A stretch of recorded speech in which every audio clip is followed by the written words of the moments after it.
Hey guys, welcome back to the CS Classroom. So today what we're going to do is we're going to continue in building our vaccine passport system. And this is going to be the sixth part of our series. Today what we're going to do is we're going to create a table to display a list of patients and to input new patients, like so. So let's get started. Let's go ahead and log in and then do a quick recap of the code we wrote in the previous tutorial. So right here, we're going to log in, and I think the password here was John. And we just got a little logout button at our patients route. So if we look back at our code right here, in our last tutorial, we created patients.html. And we also created our login doctor button, as well as all the functionality in our routes. So we had login doctor, which we'd actually had before, but we added some session functionality. And this allowed us to log in, find the doctor that matches the username and password that we entered, get that ID and store it in a session being a dictionary or a variable unique to every client or every user that logs in.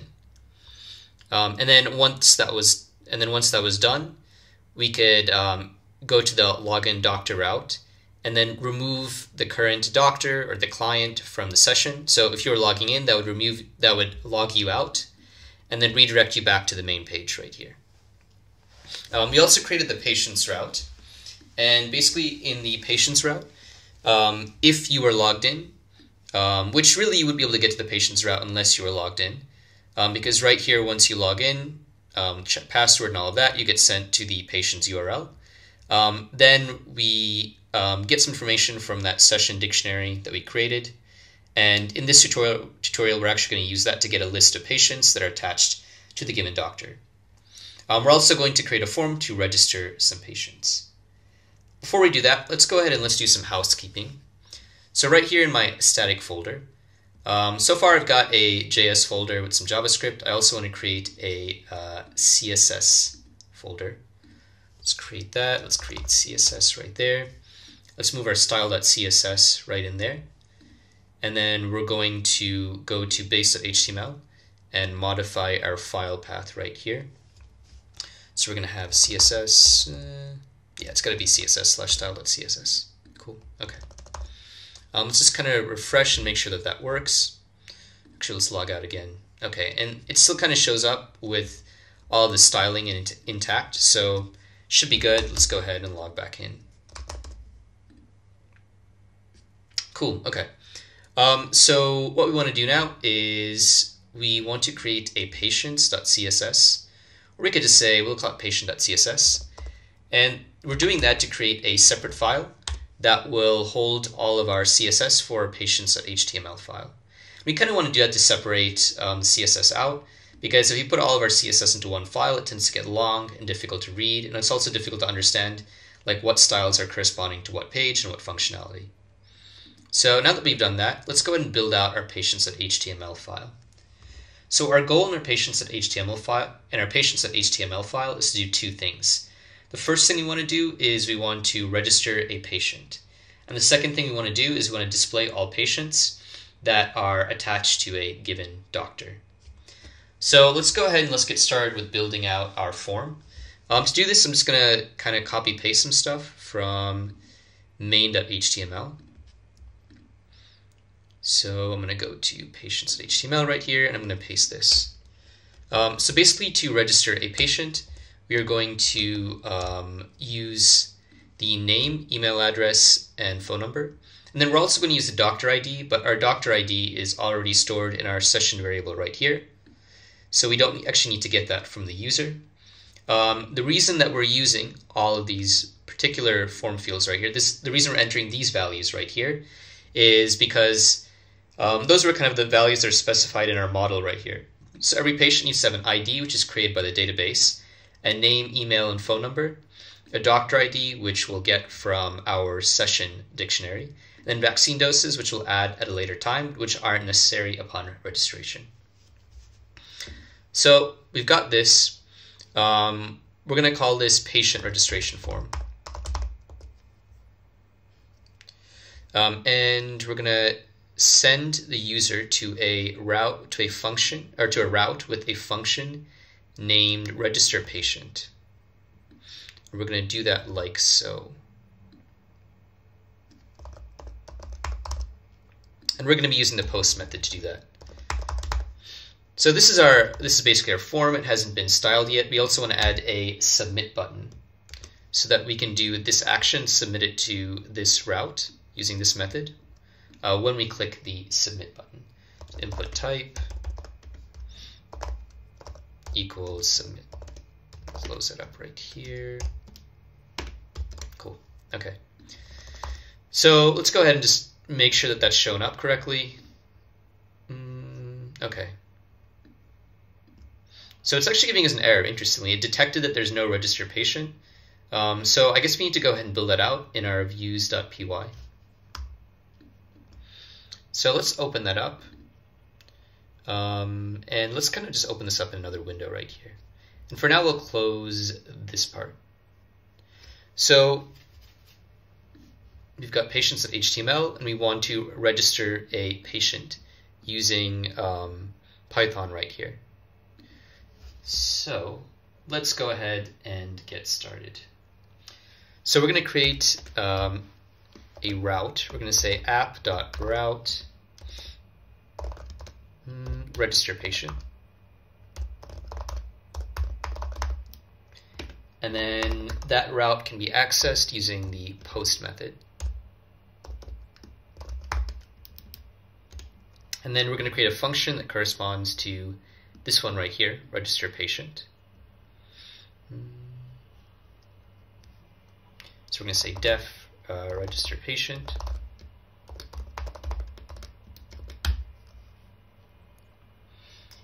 And we're going to get some data from the form that's been submitted. So form equals request.form. And now what we're going to do is we're going to first just get one variable, which we're going to be using fairly often.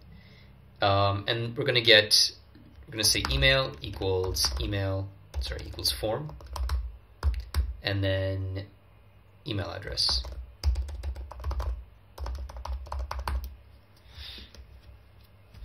So basically what that's going to do is that's going to get this email address, that's going to get the input from this email address input field right here.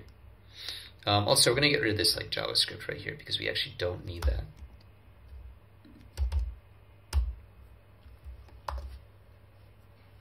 So you've got that. Remember, normally, we just kind of did this, but normally we would say email equals request.form and then email address.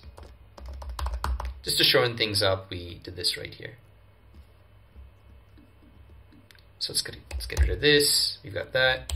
And the first thing we want to do is we want to check whether the patient has already been registered in the system. So we're going to look for that patient in our database. We're going to say patient equals patient.query, filter by,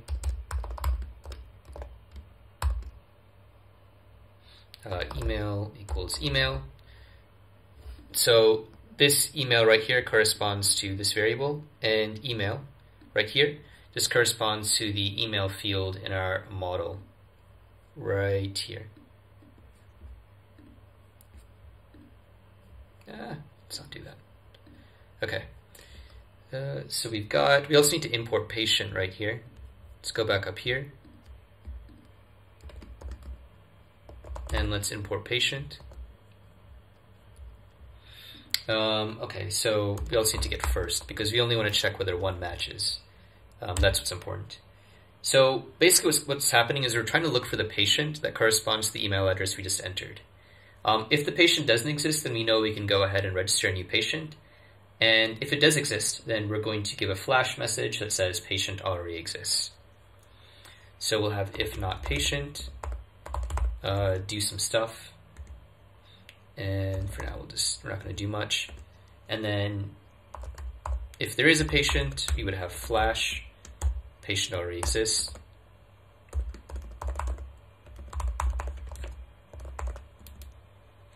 and then return, redirect.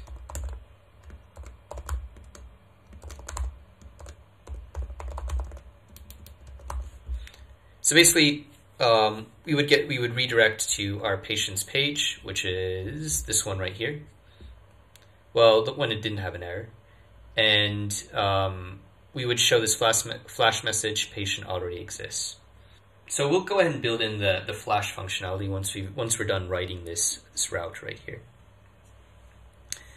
Okay, so if not patient, so if you want to create a new patient, the way we're going to do this is we're going to say patient equals patient, which is coming from our model file. Name equals form name, just corresponding to the names right here for each of the form fields. We'll say email equals email, because we've already gotten that right up here. And then we'll say phone number equals form phone number.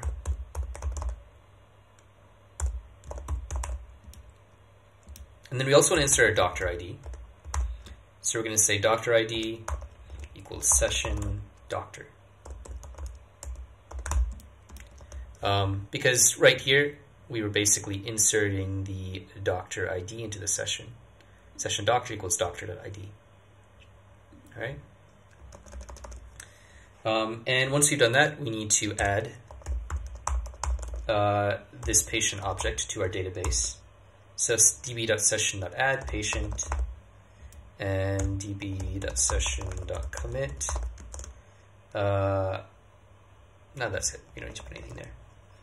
We're going to send a flash message that says the patient's been successfully registered. Flash.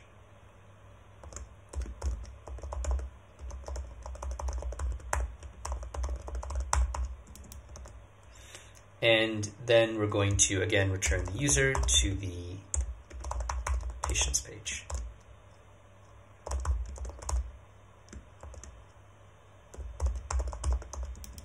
If we're wondering why we're using a redirect here, that's because on the patient's, well, like in the patient's route, we're going to have some functionality in Python that loads a list of patients every time. So that's why we want to redirect the user to the patient's route, which is right up here, rather than sending them to patients.html, which we do in this route right here. And we'll kind of go further into like why we do that and how we do that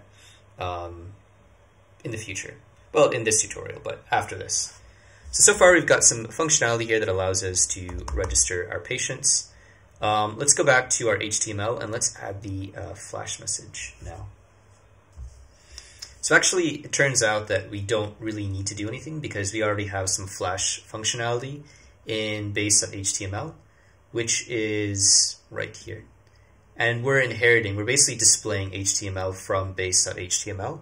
So we're fine. We actually don't need to include any Flash functionality. It'll just automatically show. But let's go ahead and let's test out our code. Let's kind of refresh this right here and let's give this a try. Let's say we want to register a patient named Jack at gmail.com, and let's give them this phone number. Submit that. It says patient successfully registered, but let's go ahead and make sure. Let's go back to DB, our database browser, and let's see if we can open that up right here. We want to open up our database for Flask Vaccine Passport, and so far let's browse some data for doctor. We've already got John at gmail.com. And let's check our patient table, and we've got our first user, our first patient. So cool. Okay. What we want to do now is we want to display a list of all patients. Let's go ahead and actually just register a new patient here, just to, so that we have something to show. So we'll say Joshua at gmail.com, or actually that's going to be email address, so right here, and then Joshua. And then we'll give Joshua another phone number. We'll just say something like that. Okay, patient successfully registered.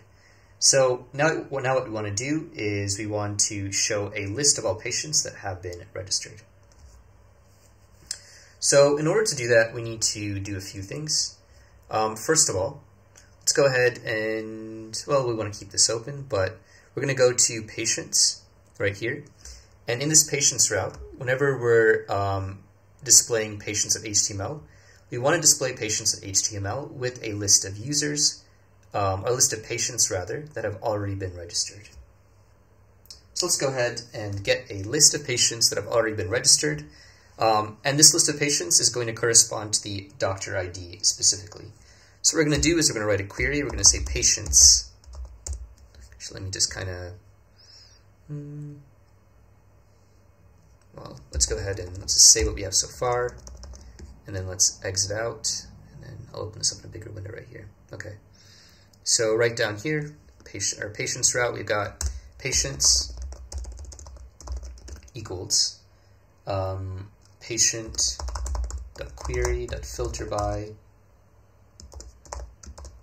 doctor ID equals doctor. And this is going to return as like an array, I believe an array of all the different patient objects for each patient. So actually we should probably just put let's see, the doctor ID right here.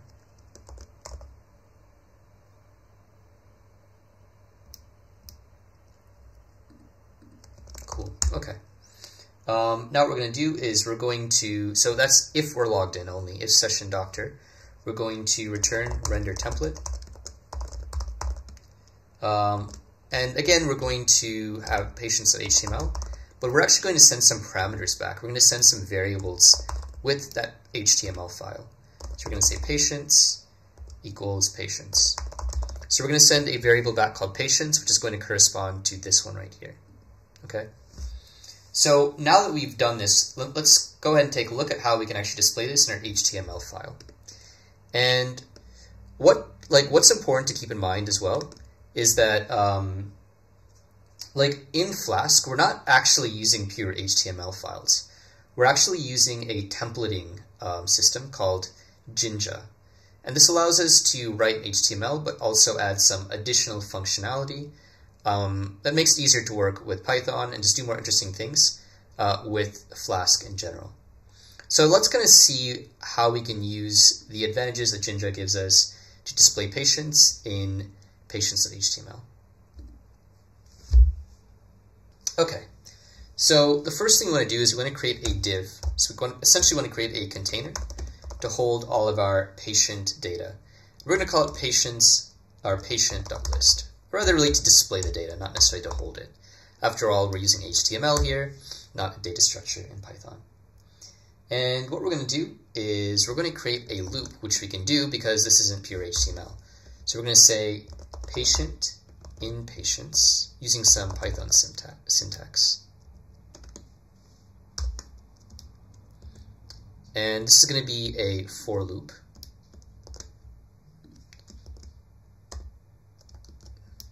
So we're going to go ahead and close that for loop right here.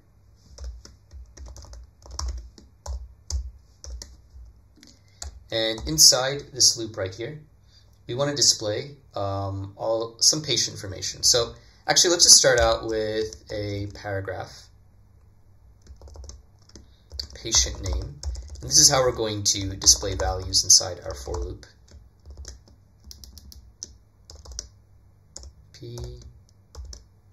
We're going to display patient dot email, and then we're going to display patient dot phone number. And really, where I'm getting like this dot phone number, dot email, etc. Actually, I need to create a new p tag right there, paragraph tag. Let's go do that. Where I'm getting, like, for example, name, email, phone number is from models.py, which kind of specifies these attributes to each patient object. So actually, let's go ahead and I want to save views.py here, and also patients.html. Let's just go ahead and see what happens. I think this should work, and this would be a good starting point. Let's go ahead and see what happens right here. So let's refresh this. Okay, encountered unknown tag patient. Jinja is looking for the following tags end block. Let's see what we've got right here. Patient in patients. End block content. This doesn't make sense because there's no for right here. It's like a for loop. Okay, cool. Let's try that again. All right, cool. And right here you can just see some information on each of the users that we've entered. But what we want to do now is we want to create a kind of a table-like display, also with some options to do other stuff. So specifically we want to be able to, for each and every one of these users, we want to be able to update their vaccine records, right? So we're going to say a ref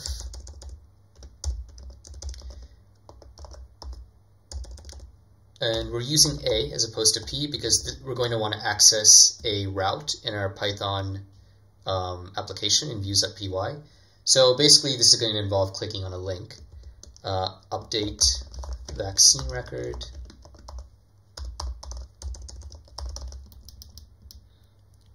and then remember this is a vaccine passport system, so we also want to be able to generate an email with vaccine information and a QR code for every single one of these users.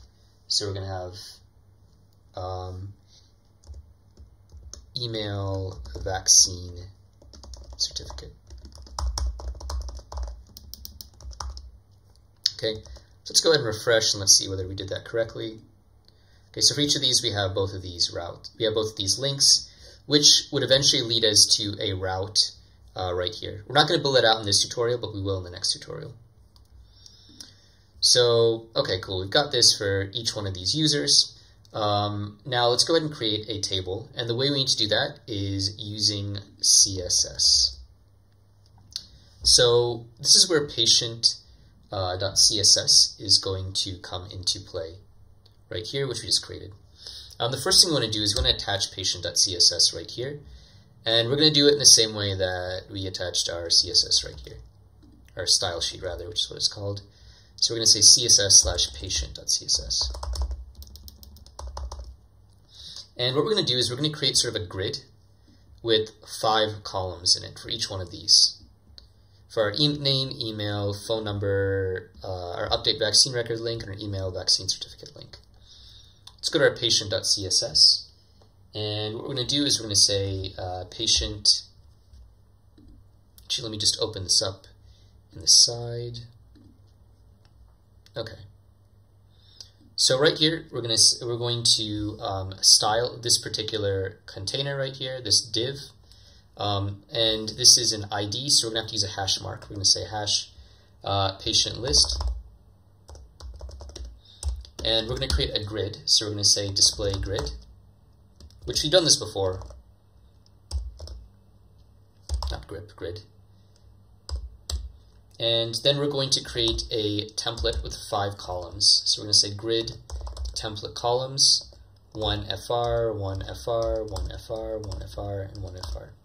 And what that means is that from this div, and really from the width of the page, this is going to take 1/5 of the space, or this column, the first column for patient.name will take 1/5 of the space. The second column will take 1/5, and then 1/5, and then 1/5, and 1/5. So each of these columns will take 1/5 of the width of the page.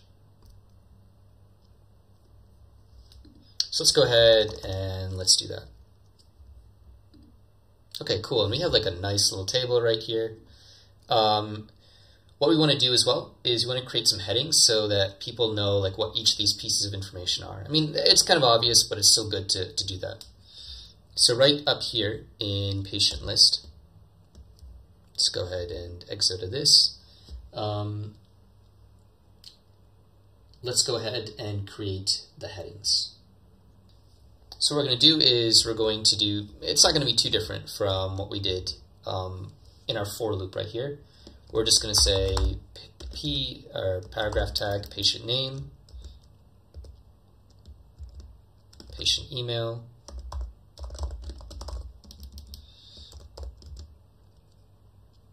phone number,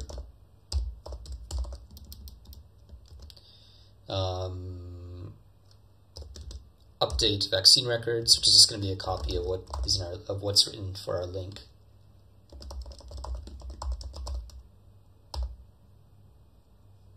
We don't need to call that. It's not going to be plural.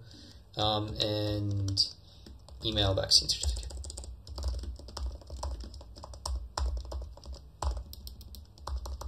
Let's see what that looks like right here. Okay, cool. So that's pretty much as displaying our users. One thing we're going to fix is like this seems to be placed up like a little bit above this right here, or these different paragraphs. So we're just going to inspect that. And it looks like right here for this one, we've got a margin on the top right here. So we've got this margin that's causing this one right here to be below these right here. So we're going to go ahead to our CSS, our patient.css, and we're going to, for patient list, so for every paragraph in patient list,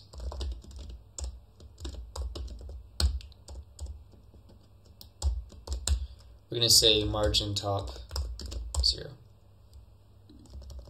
And that's going to fix this right here. So let's refresh that. Okay. And now these are all like really nicely aligned. So I think there is actually one more thing that I would like to fix.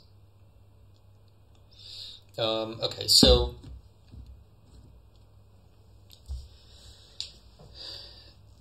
now we've kind of got all of this working.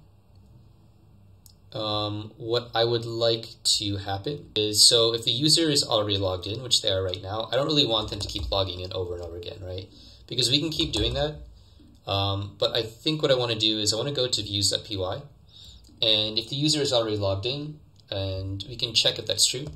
So if doctor in session.keys. So basically if we have, so our session variable right here, as you said, is a dictionary. So if this key doctor exists in the dictionary, that means we're logged in. So that's why we're going to say if doctor is in session.keys, session being the dictionary, doctor being the key. Then we're going to redirect that person straight to our patients page, URL for patients. And this is not only going to load patients.html, but it's going to load the list of patients. So let's say we want to go to our index page right here. It takes us straight here. Because ultimately, if we're already logged in, we don't really need to go to the login page again, right? So anytime we go even to index.html, it'll take us straight here because this is the reason we'll be logging in the first place. So that's kind of the last thing I want to do. Yeah, so far today we created a little form right here to register patients. We displayed patients. We got patients from our Python application, and we display them right here. And in the next tutorial, we're going to create the functionality to update a vaccine record. And probably in the following tutorial, we'll generate a PDF with the patient's vaccine information. And that will include a QR code that would allow anyone who scans the QR code to see their vaccine status through our application. I hope that was useful to you. Have a nice day.